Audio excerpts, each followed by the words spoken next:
تاریخ میں آتا ہے کہ خلیفہ عمر بن عبدالعزیز کے وصال کا وقت جب قریب آیا تو آپ کے قاری خاص نے آپ کو یہ مشورہ دیا کہ خلیفہ اپنے بچوں کے لیے کچھ وصیت فرما دے تاکہ آنے والے خلیفہ بھی ان کا خاص خیال رکھیں۔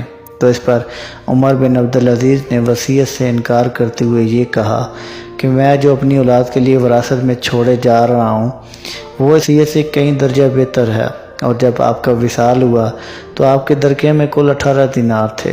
5 دینار کا آپ کو کفن دیا گیا اور 4 دینار آپ کی قبر پہ خرچ ہوئے، باقی 9 دینار 11 بہن بھائیوں میں تقسیم کیے گئے۔ لیکن اس کے برعکس خلیفہ ہشام بن عبد الملک جب وفات پاتے ہیں تو اس دور میں آپ کے بیٹوں کو 2 ملین دینار وراثت میں حصہ ملتا ہے۔ لیکن پھر تاریخ کا انصاف دیکھیں، تاریخ نے دیکھا کہ عمر بن عبدالعزیز کے بیٹوں کو اللہ کی راہ میں 100 گھوڑے صدقہ و خیرات کرتے دیکھا گیا، لیکن ہشام بن عبد الملک کے بیٹوں کو بازار میں بھیک مانگتے دیکھا گیا۔ اس سے یہ ثابت ہوتا ہے، یہ سبق ملتا ہے کہ اپنے بچوں کے لیے وراثت میں لمبی چوڑی جاگیریں چھوڑ کر نہ جائیں، ان کو تربیت اور جینے کا طریقہ سکھا کے جائیں۔ بزرگوں کو یہ کہتے سنا ہے کہ اگر کسی شخص کی اولاد ٹھیک نہیں، بد کردار ہے، نیک نہیں ہے تو اس کے لیے وراثت میں کچھ بھی چھوڑ جانے کی ضرورت نہیں ہے۔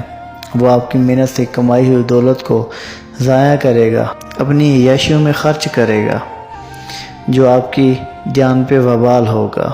لیکن اگر کسی شخص کی اولاد نیک ہے تو اس کے لیے بھی کچھ بھی چھوڑ جانے کی ضرورت نہیں ہے۔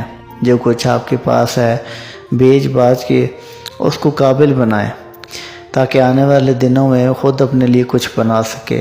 تو یہ نصیحت ہے کہ صرف بچوں کے لیے جاگیریں مت چھوڑیں، انہیں ایک قابل انسان بنائیں، انہیں ایک شخصیت بنائیں، ان کی اچھی تربیت کریں جو کل آخری زندگی میں آپ کے کام آئے اور اس دنیا میں بھی آپ کا نام ہو۔